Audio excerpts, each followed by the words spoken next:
그래서 여기 써 있네요. 그 2번 주제에 창세기가 인간의 죄와 벌을 설명하고 출애굽기가 구속을 설명하는 책인데 대하여 레위기는 분리와 교통하심. 그래서 죄와 분리되고 성결한 삶이죠. 주님과 교제하고 주님을 섬기는 겁니다. 그래서 어떻게 할 것이냐 이걸 구체적으로 이제 말씀해 주신 게 레위기입니다. 그래서 레위기의 개요를 보면은 여기에 제사가 나오는데 번제, 소제, 화목제, 속죄제, 속건제. 그래서 번제는 불태워 드리는 예수님의 헌신을 얘기하는 겁니다. 소제는 고운 가루, 예수님의 온유하신 성품, 예수님의 거룩한 생애 이런 걸 말하는 것이고, 화목제는 우리와 평화를 이루신 예수님, 속죄제는 우리의 죄를 담당하신 예수님, 속건제는 특별히 어떤 개별적인 죄를 사해 주시는 예수님. 그래서 이걸 이제 우리 사람 편에서 거꾸로 적용을 해보면은 우리는 어떻게 주님을 섬기냐면은 일단 속건제를 통해서 우리의 그 개별적인 죄를 발견하고 우리가 죄 말씀 들을 때 야 이것도 죄고 이것도 죄고 이것도 죄고 죄가 많이 있다는 걸 깨닫지 않습니까? 그 다음에 속죄제를 통해서 우리가 우리의 근본이 죄인이라는 걸 깨닫고 그리고 이제 화목제 예수님의 십자가의 피로 하나님과 화목되는 길을 깨닫잖아요. 그 다음에 소제를 드림으로써 우리도 주님의 그 온유하신 성품을 닮아가는 예수님을 닮아가는 그 다음 번제를 통해서 우리의 모든 삶을 산제사로 하나님께 드리는 이렇게 나아가는 겁니다. 그래서 이 제사는 예수님의 생애를 우리에게 보여주신과 동시에 구원받은 그리스도인이 어떻게 살아가야 할 것을 알려주시는 것이다. 이렇게 말씀드릴 수 있고 그리고 이제 7절기가 나오는데 유월절, 무교절, 초실절, 오순절, 나팔절, 속죄일, 초막절. 그래서 7절기도 역시 이제 그 특별히 이 7절기는 그 이스라엘 민족에게 해당되는 것도 있고 구원받은 성도들에게 해당되는 것도 있는데 유월절은 예수님 죽으심이죠. 무교절은 누룩 없는 떡을 먹는 거예요. 그래서 예수님의 피를 경험한 사람은 성결한 삶을 살아야 할 것을 가르쳐 주시는 거죠. 초실절은 예수님의 부활, 오순절은 성령 강림, 나팔절은 교회의 휴거, 그리고 교회 휴거와 동시에 이스라엘의 회복, 속죄일은 이스라엘의 구원, 초막절은 천년왕국 이런 의미가 있습니다. 자, 레위기는 우리가 그냥 성경만 가지고 막 읽으면은 좀 이해하기가 어려운 책인데 그 참고 서적들을 좀 이렇게 보면서 이걸 좀 이렇게 그 개요를 좀 이해하면서 이렇게 보면은 굉장히 깊은 의미가 있고 교훈이 있다는 걸 발견하게 됩니다. 민수기는 이제 민수가 쓴 게 아니고 민수기는 수를 셌다 이런 뜻인데 numbers 그래서 2번 셌거든요.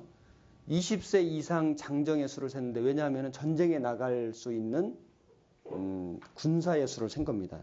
그래서 행군을 시작하기 전에 셌고 행군 마치고 셌거든요. 2번 셌습니다. 그런데 숫자가 몇 명이냐면은 그 5페이지 마지막 줄에 보면 처음 인구조사에서는 60만 3,550명이었고 두 번째는 60만 1,730명. 참 이상하죠.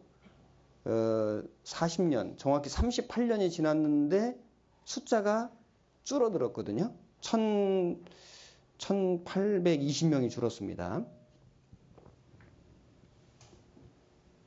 자, 왜 숫자가 줄었을까? 어떤 사람은 그 광야 40년 출애굽 여정을 뒤를 돌아보면 수없이 많은 무덤에 그 무덤의 어떤 행진이다, 어떤 장례 행렬이다 이렇게 이제 묘사를 했는데 이게 무슨 뜻이냐면 여호수아 갈렙을 제외하고는 다 죽었잖아요. 계속 죽는 거예요. 죽고 무덤이 얼마나 많겠어요. 그것은 우리 옛 사람이 죽는 거거든요. 옛 성품. 그리고 이제 새로운 세대가 들어갔잖아요. 그래서 우리의 그 옛 사람은 죽고 새 사람이 주님의 기업을 영광을 이제 얻는 것을 얘기하는 겁니다. 그래서 6페이지에 보면은 이스라엘이 가데스 바네아에서 실패한 일과 불신적인 구세대가 광야에서 방황하는 것을 쭉 설명했는데 여기 역사상 가장 긴 장래 행렬이라고 누군가 묘사했습니다. 여호수아 갈렙만이 가나안에 들어가도록 허락됐는데 모세조차도 못 들어갔다. 아까 말씀드렸죠. 그 불순종의 죄 때문이었습니다. 율법의 대표죠, 모세는. 광야에서 범한 이스라엘의 모든 죄의 뿌리에는 불신앙이 있었는데 그래서 그들은 계속해서 원망하고 불평하고 애굽으로 돌아가자 하고 송아지 우상을 섬기고 모세를 거스리고 이 불신앙의 연속이었습니다. 그래서 광야를 계속 돌아다닌 거거든요. 지금도 우리가 불신앙의 삶을 살아간다면 광야와 같은 삶을 살 수밖에 없다. 그 건조하고 위험하고 쉴 곳이 없는 그 광야를 방황하는 삶을 살아가는 이유가 뭐냐면 불순종인 겁니다. 오늘날에도 많은 그리스도인이 어린 양의 피로써 구원을 받았으나 그리스도 안에 있는 유업을 누리지 못한다. 그래서 이 가나안에 간다는 것이 꼭 천국 간다 이렇게만 보면 안 되고 어떤 유업을 누리는, 기업을 받는, 영광을 받는 이제 이걸 생각하신다면은 우리가 이제 구원을 받았거든요. 우리가 가나안의 영광을 누려야 되는데 광야를 헤매는 삶이다 그 말은 이제 불순종의 연속이다 그 말이거든요. 물론 신앙생활 자체는 광야 교회입니다. 고난이라는 측면에서는 이제 광야를 지나는 것이 맞고 그래서 결국에는 이제 영광을 받는 가나안에 들어가는데 영적으로는 우리는 가나안을 누리고 살아야 한다. 아직 가나안이라고 하는 그 천국의 어떤 그 하나님의 어떤 기업을 받은 것은 아니에요. 우리 육신이 누리는 건 아니잖아요. 그러나 우리는 우리 영적으로는 가나안을 우리가 경험하고 살아야 한다는 거죠. 그래서 여기 민수기는 이제 그 광야 40년의 삶을 쭉 이렇게 그 과정을 이제 묘사했는데 불기둥, 구름기둥은 성령의 그림자거든요. 그래서 지금 우리가 신앙생활을 쭉 해나가는데 하나님이 우리를 이스라엘을 애굽에서 구원해서 이제 광야를 쭉 경험하게 하신 것은 그들을 그 훈련해서 가나안에 들어가면은 7 족속이 있잖아요. 전쟁이 있거든요. 그러니까 가나안 있고로 천국 그러면은 이게 의미가 안 맞는 것이 가나안에 가서 전쟁이 있거든요. 전쟁. 우리가 하나님의 기업과 영광을 얻는 것은 싸워서 얻는 거거든요. 그런데 전쟁을 하려고 하는데 애굽에서는 노예였거든요. 그러니까 노예로서는 전쟁을 못 하는 거예요. 그러니까 강한 군사가 되고 군대가 되려면은 이제 훈련이 필요한 겁니다. 그 광야는 훈련이었고 불기둥, 구름기둥으로 이스라엘을 쭉 인도해 가신 겁니다. 그리고 불기둥, 구름기둥만 아니라 또 그 은나팔로, 나팔 소리로. 그래서 민수기 10장에 보면은 은나팔 둘을 만들게 해가지고 두 나팔을 불면 온 회중이 모이고 한 나팔 불면은 천부장들이 모이고 진행할 때는 나팔을 울려 불고 하는 그런 규례들을 이렇게 쭉 주신 것은 하나님이 오늘날 하나님의 말씀으로 구원받은 성도들을 아주 구체적으로 이렇게 인도해 가시는 모습을 쭉 보여주시는 거다. 이렇게 말씀드릴 수 있습니다. 신명기는 펼쳐서 말했다. 다시 말했다. 이제 이런 뜻인데 모세가 이스라엘 민족의 율법을 다시 진술한 데서 온 말입니다. 그래서 가나안 들어가기 직전에 모세가 마지막으로 쭉 이제 설교를 했거든요. 하나님 말씀을 다시 이렇게 풀어준 겁니다. 그래서 목적은 모세가 가나안의 경계 지역에서 율법을 다시 진술하는데 이유가 있는데 새로운 세대들에게 즉 이제 갈렙과 여호수아를 제외하고는 다 광야에서 죽었거든요. 새로운 세대들에게 법을 다시 들려줄 필요가 있었고 그리고 이제까지는 이제 순례자였지만은 이제 가서 전쟁을 해야 되기 때문에 준비를 갖추었어야 됐고 그리고 이제 모세는 이제 죽게 되고 여호수아가 새로운 지도자가 되는데 모세에게 순종한 것처럼 여호수아에게 순종해야만 됐고 그리고 그 가나안 땅에는 많은 우상들이 있었거든요. 그래서 그 위험을 경고하고 어떻게 하면 그 신앙이 성공할 것인가 가르쳐 주신 겁니다. 자, 신명기 개요는 읽어보시고 7페이지에 여호수아 보겠습니다. 여호수아는 여호수아는 이제 구체적인 전쟁이 나오는데, 자, 여기 도표로 좀 구분해 놨죠. 영적 신앙생활의 단계. 애굽은 세상, 광야는 어떤 방황 또는 어떤 훈련, 그 다음에 가나안은 승리, 이렇게 보시면 됩니다. 그래서 애굽에서는 어떤 죄에 대한 슬픔이 있었고, 광야에서는 불신앙에 대한 좌절 또는 고난을 통한 훈련이 있었고, 가나안에서는 승리하는 삶이 쭉 이제 나타나죠. 그래서 여호수아의 생애를 보면은 애굽에서 노예로 태어났습니다. 눈의 아들 그러죠. 어떤 사람 눈이 눈인 줄 알아 이거 아니고 그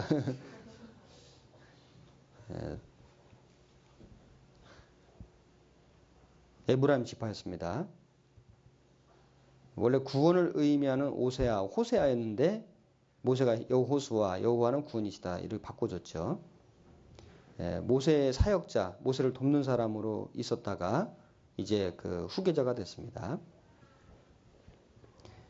신약 성경에서는 이 여호수아는 그리스도의 모형이 됩니다.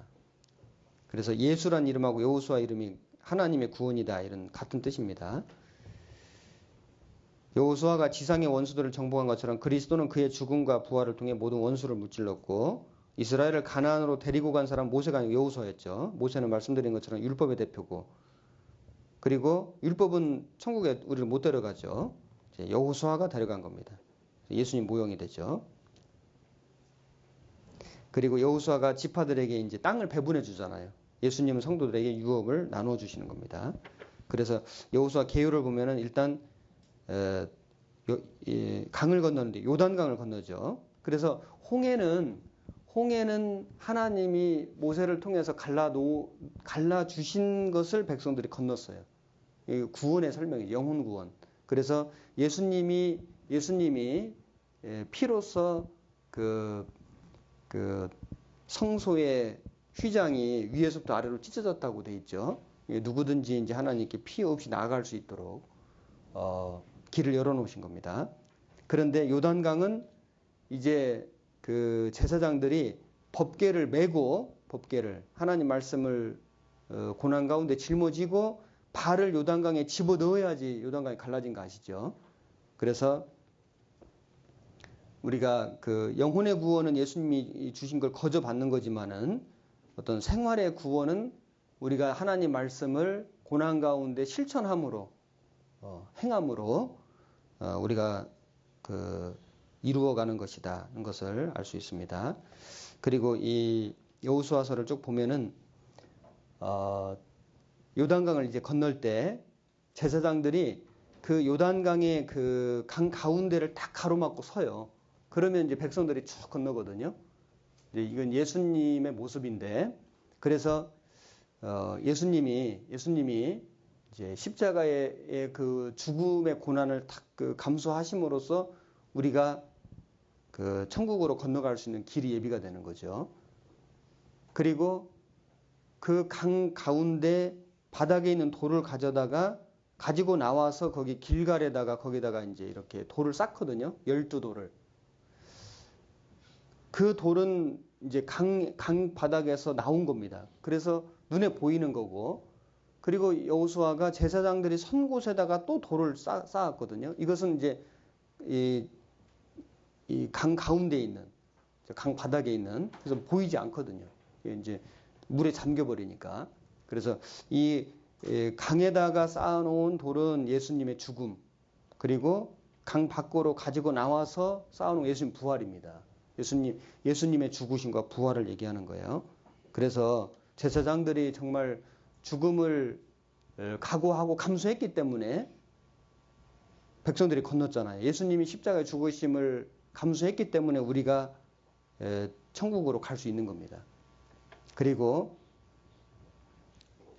그 길갈에 쌓아놓은 돌은 강 바닥에서 가지고 나온 거잖아요. 죽음을 이기고 부활하신 예수님. 그래서 그 예수님의 죽으심과 부활로 우리의 구원을 이루셨는데, 이것을 왜 그 길갈에 이렇게 돌을 쌓아놓으라 그러셨냐면은 기념비입니다. 기념비. 12돌 기념비. 그래서 그걸 보고 이제 그 다음 세대가 있잖아요. 그 다음 세대가 이게 뭐냐 그러면 어떻게 하나님 우리를 인도하셨는지를 교훈해 주라고 그 돌을 쌓으라고 말씀하셨고, 그리고 이제 돌을 이제 보면서 그 예수님의 이름을 열방에 알리라고, 복음 전하라고 이렇게 그걸 기념으로 쌓아놓도록 하신 겁니다. 그 내용이 이제 여호수아 4장에 쭉 나오는데, 항상 우리가 성경을 보면은 창세기도 그렇고 출애굽기, 레위기, 민수기, 여호수아 다 뭐가 그 속에 숨겨져 있냐면 예수님의 복음이 다 숨겨져 있는 거거든요. 그러니까 성경 전체가 우리 처음에 읽었지만 이 성경이 곧 내게 대하여 증거하는 것이로다. 우리가 어떤 성경을 읽어도 성경이 무엇을 우리에게 말하느냐, 결국 최종적인 메시지는 예수님이거든요. 예수님 복음이거든요. 창세기에서부터 예수님 복음이 다 숨겨져 있는 거잖아요. 비밀이. 그래서 우리가 이제 복음을 딱 깨닫고 나면은, 야, 창세기에도 복음이 있고 출애굽기에도 복음이 있고 레위기에도 있고 다 있는 거예요. 복음이 다 있는 거거든요. 성경 전체가 다 뭘 얘기하면 예수님의 죽으신 거, 예수님 부활 얘기하는 거예요. 우리에게 그로 말미암아 생명을 얻게 하고, 그리고 그 생명을 얻은 사람이 이제 우리의 남은 생애를 어떻게 주님의 복음을 위해서 살아야 할 것을 가르쳐 주시는. 그래서 성경의 가장 이제 메인 메시지는 항상 복음이거든요. 그리고 8페이지 보면 사사기입니다. 사사기는 이제 여호수아가 죽은 후에 이스라엘의 그 혼란기를 쭉 기록했는데, 그래서 축복과 불순종, 징계와 회개, 구원의 반복. 이 사사들은 어떤 왕은 아닙니다. 사사들은 여기 2번 사사들 그랬는데 13명의 사사들이 등장하는데, 특정한 적을 무찔러서 백성에게 안식을 주기 위해서 하나님이 세운 사람들이에요. 국가의 지도자가 아니고 어떤 지역적인 지도자들이었다. 이렇게 보시면 됩니다. 여자도 있었습니다. 평범한 사람들이었습니다. 그런데 위대하게 사용했잖아요. 하나님의 능력이죠. 3번 보기 전에 그 사사기 1장 1절과 사사기 21장 25절을 제가 거기 적어놨는데, 여호수아가 죽은 후에 이스라엘 자손이 여호와께 묻자 가로되 우리 중 누가 먼저 올라가서 가나안 사람과 싸우리까. 그러니까 시작은 좋았죠. 하나님께 물어봤잖아요. 그런데 21장 25절에 가면은 이스라엘에 왕이 없으므로 사람이 각각 그 소견에 오른 대로 행하였더라. 하나님께 안 묻는 겁니다. 그러니까 우리가 신앙이 승리할 수 있는 비결은 뭐냐? 하나님께 묻는 거거든요. 근데 신앙이 실패하는 이유가 뭐냐? 안 묻는 거예요. 답이 성경이잖아요. 그러니까 하나님께 묻는다는 것은 하나님이 성경으로 답해 주시는 거니까, 하나님의 말씀에서 해결책을 찾고 순종하면은 그게 성공 비결이고, 실패 비결은 뭐야? 성경의 의지를 안 하는 거예요. 성경 말씀에 순종을 안 하는 거예요. 그게 실패의 비결이거든요. 사사기는 어떻게 하면 우리의 신앙이 성공할 것이고 어떻게 하면 실패할 것인지에 대한 답을 알려주시는 겁니다. 그리고 3번에 보면 하나님이 이방 민족들을 가나안에 남겨두신 이유, 이스라엘을 벌하시려고, 시험하여 확인하시려고, 전쟁 경험을 갖게 하시려고, 땅의 황폐를 막기 위해서. 그 아말렉은 우리 육신의 그림자인데 아말렉하고 싸우라 그랬거든요. 가나안에 가서도 7 족속이 있거든요. 이걸 이제 그 아말렉을 진멸하라고 했고 7 족속도 다 쫓아내라고 말씀하셨는데, 이걸 이제 우리의 육신, 우리 인간의 어떤 죄, 이제 이런 것을 의미하는데, 하나님이 우리가 이제 구원을 받았는데 구원받은 성도에게 죄성이라는 걸 남겨놓으셨잖아요. 이게 참 죄성이 없다면은 어떤 죄의 기질 자체가 우리에게 사라졌다면은 얼마나 좋았을까. 그런 미워할 일도 없고 욕심낼 일도 없고 정말 평강이 있을 겁니다. 그런데 현실은 그렇지 않죠. 끊임없는 어떤 그 죄의 그 욕구가 생기잖아요. 올라오잖아요. 하루도 한시도 쉼 없이. 그런데 왜 하나님이 구원받은 그리스도인에게 죄의 기질을 남겨놓으셨을까? 하나님 능력이 부족해서 그랬을까? 아니고, 하나님이 우리 구원받은 그리스도인에게 죄의 기질을 남겨놓으신 것은 하나님을 더욱 의지하게 하기 위해서. 우리가 죄가 없고 완전해봐야 하나님 더 이상 필요 없거든요. 하나님을 온전히 의지하게 하기 위해서. 그리고 이 죄와의 싸움을 싸우려면 하나님 능력이 필요한 겁니다. 우리는 끊임없이 하나님 능력을 추구해야 되고, 그리고 싸워서 이겨야만 보상이 있는 거거든요. 우리가 전쟁을 해야지 노획물을 얻는 것처럼. 그래서 전쟁을 통해서 우리가 더 강한 군사가 되고, 죄와의 자기 육신과의 싸움을 끊임없이 싸움으로써 우리는 그 사단 마귀와 싸울 수 있는 능력을 갖게 돼요. 자기 육신과의 싸움도 못 이기는 사람이 사단 마귀와 싸우러 나간다. 그게 불가능한 겁니다. 그래서 왜 우리 육신의 죄의 기제를 남겨두셨냐면 자기와의 그 싸움을 끊임없이 싸움으로써 그걸 이기고 정복함으로써 더 큰 싸움에 참여할 수 있도록 더 큰 싸움에 나가야 되거든요. 우리가. 그리고 그 죄와의 싸움에 이김으로써 하나님이 우리에게 주실 영원한 영광과 상급이 틀림없이 있는 겁니다. 자, 사사기 그 내용 쭉 보시고, 이렇게 하면 시간 내에 못 마치겠는데, 여기 이제 그 사사기에 보면은 많은 사사들이 나오는데, 그 삼손 나오죠. 삼손 힘이 세잖아요. 샘소나이트, 튼튼하죠. 삼손에서 나온 겁니다. 삼손 이름에서. 그 삼손이 이제 나시린이었는데, 나시린이라는 것은 나자르라는 뜻에서 유래된 말인데 구별되다 이런 뜻이에요. 하나님이 삼손을 구별시켜 놓으셨는데, 삼손이 하나님의 구별된 사람이고 능력을 받았는데 문제는 뭐냐면 하나님을 사랑하는 것보다 여자를 더 사랑했잖아요. 들릴라.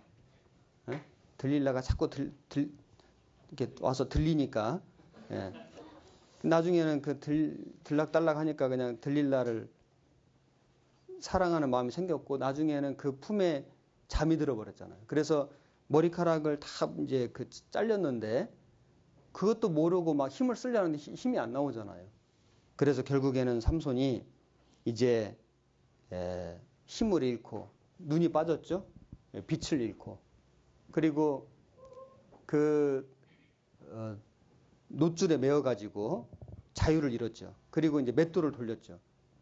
아주 이 삼손이 정말 귀한 간증을 할 수 있는 삶을 살 수 있었는데 아주 부끄러운 간증을 할 수밖에 없는 삶이 된 것은, 그 근본을 이렇게 쭉 올라가 보면은 삼손이 하나님보다 더 사랑한 게 있었고, 그리고 잠이 들었어요. 우리도 이제 교훈이 되죠. 여기 9페이지 봅시다. 이제 룻기에 보면은, 룻기에 나오는 사건은 사사기 시대에 발생했는데 사사기와는 큰 차이가 있습니다. 왜냐하면은 그 룻기에는 믿음과 신앙이 나오거든요. 그래서 참 그 실패한 시대일지라도 하나님은 누군가를 통해서 일하신다. 참 이걸 생각해 보면 교훈이 됩니다. 그리고 이제 성경에 여자 이름 딴 성경이 2권인데, 자매님들 좀 위로가 많이 되시죠? 룻하고 에스더입니다. 그런데 룻은 유대인하고 결혼한 이방인이에요. 에스더는 이방인하고 결혼한 유대인이거든요. 그러니까 하나님은 하나님 역사를 이루시는데 다 쓰신 거예요. 우리가 어떤 뭐 신분, 처지와 상관없이 하나님은 모든 사람을 다 쓰십니다. 하나님께 바쳐진 사람은 쓰시는 거예요. 그리고 여기 룻기는 이제 그리스도와 그의 신부를 상징하는데, 주님은 이방인과 유대인들 중에서 그의 신부를 부르고 계십니다. 그리고 룻기는 장례식으로 시작해서 결혼식으로 끝나죠. 그 나오미가 남편도 죽고 아들도 죽고 뭐 계속 죽잖아요. 그죠? 장례식이잖아요. 그런데 끝날 때는 그 룻이 보아스하고 이제 결혼을 합니다. 그래서 해피엔딩으로 끝나죠. 자, 그렇게 될 수 있는 그 비결이 뭐였냐? 룻의 결심이죠. 어떤 결심? 어머니의 백성이 나의 백성이 되고 어머니의 하나님이 나의 하나님이 되시리니. 그래서 우리도 이 올바른 결심이 얼마나 중요하냐. 인생 판도를 바꾸는 겁니다. 우리가 구원을 받은 건 정말 탁월한 결심을 한 거잖아요. 주님을 믿기로 이렇게 결심한 거지 않습니까? 그리고 또 우리가 구원을 받은 뒤에도 이제 그 주님을 위한 삶, 주님의 복음을 위한 삶을 살기로 이렇게 결심한 다니엘처럼 그런 그 서원과 그런 각오와 결심이 그 사람의 일생을 이렇게 올바르게 바꿔놓을 수 있는 겁니다. 우리가 교사를 하기로 이렇게 결심한 것 너무 잘한 결심이잖아요. 그죠? 저도 교사였었습니다. 한 8년인가 했었습니다. 지금 생각해도 참 잘했다고 생각해요. 여러분도 잘하셨습니다. 그리고 이렇게 사무엘서 열왕기서 역대기를 보겠습니다. 이걸 좀 이렇게 모아놨는데 여기 보면은 이제 뭘 우리가 알 수 있냐, 많은 왕들이 나오거든요. 물론 이제 선지자도 나오고 왕도 나오는데 열왕기 상하, 역대기 상하를 보면은 왕 한 사람의 역할이 얼마나 중요하냐. 그 왕 한 사람이 하나님을 섬기면 온 백성이 하나님을 다 따라가요. 왕 한 사람이 타락하고 우상 숭배하면 백성이 다 따라가거든요. 베드로전서에 보면은 우리 구원받은 사람을 왕 같은 제사장이라고 했습니다. 그래서 내 한 사람이 올바른 삶을 살려고 할 때 내 주변 사람들이 복받는 게 틀림없이 있거든요. 여기 10페이지에 보면은 3번 사무엘 상하, 사무엘은 최후의 사사이며 최초의 선지자다. 그래서 사무엘 상하에는 이제 사무엘하고 사울, 다윗 이렇게 세 사람의 삶이 나오고, 열왕기 상하 여기에는 이제 북이스라엘 남유다의 왕들이 나옵니다. 그리고 에스라, 느헤미야, 여기는 이제 그 바벨론 유수, 바벨론의 포로 끌려간 그 시대 이야기인데, 바벨론의 포로에 끌려갔지만은 그 하나님의 예언대로 70년 만에 돌아오는 역사가 있었죠. 그래서 돌아와서 성전을 재건하고 성벽을 재건하고 그리고 신앙 부흥 운동을 하는 이제 그런 그 내용들이 에스라, 느헤미야, 학계 이런 성경들에 쭉 기록되어 있는 겁니다. 11페이지에 그 연대기를 쭉 보면은 이것은 이제 학자들마다 약간씩의 차이가 있으니까 그 자료마다 조금씩은 좀 차이가 있습니다.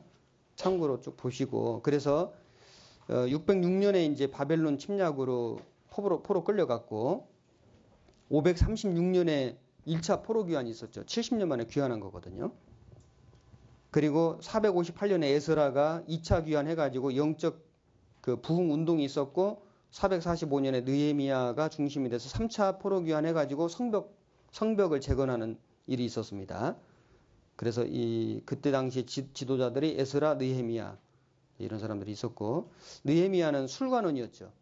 그래서 아닥사스다 왕, 페르시아 아닥사스다 왕 술관원이었는데, 그가 이제 그 유다에서 이제 형제들 몇 사람이 온 겁니다. 왔는데 자기 동족의 형편을 물어보고 예루살렘 성의 형편을 물어본 거예요. 그랬더니 백성들은 환난을 당하고 그 성은 다 회파되고 성문은 다 불타버렸다. 이런 소식을 들으니까 너무나 가슴이 아픈 겁니다. 그래서 슬피 울며 하나님께 금식하며 기도하니까 얼굴에 막 수색이 가득하잖아요. 근데 왕의 앞에서 그런 얼굴로 나오면 안 되는데, 그런데 너무나 마음에 슬픔과 근심이 있으니까 이제 그런 그 얼굴 모양이 이제 왕에게 보인 겁니다. 그래서 왕이 어찌 내 얼굴에 수색이 있느냐 하니까 이 느헤미야가 자기도 모르게 그 자기 고국의 그런 슬픈 소식들을 쭉 얘기를 하니까 세상에 그 왕이 내가 너에게 무엇을 해주기를 원하느냐. 그래서 그 필요한 물자와 사람들을 다 보내가지고 성벽 재건하도록 해주잖아요. 그 느헤미야가 육신적으로는 사실 왕의 술관원이니까 뭐 술관원이라는 게 어디 술상무 이런 사람 아니고, 이 고대 왕들은 항상 그 왕을 모살하거나 암살하려는 세력들이 늘 있잖아요. 그러니까 음식을 먹거나 뭐 어떤 술을 마시거나 할 때 항상 그걸 그 검시하는 사람 그 검시하는 그 일의 총책임자가 술관원인데, 말하자면 왕이 가장 신뢰할 수 있는 최측근이거든요. 그렇지 않겠어요? 생명을 지켜주는 사람이니까. 그래서 어떤 권력과 명예 같은 것이 있는 사람인 겁니다. 이 느헤미야가 자기 육신 살아가는데 부족함이 없는 사람이거든요. 그런데 자기 조국을 사랑했다. 자기 동족을 사랑한 겁니다. 그래서 그 백성들을 사랑하는 그 마음이 있었기 때문에 그 왕의 어떤 그런 그 지원을 이끌어냈고, 그래서 이제 돌아가서 성벽을 재건하는 역사가 있었던 겁니다. 우리에게도 그런 마음이 필요하죠.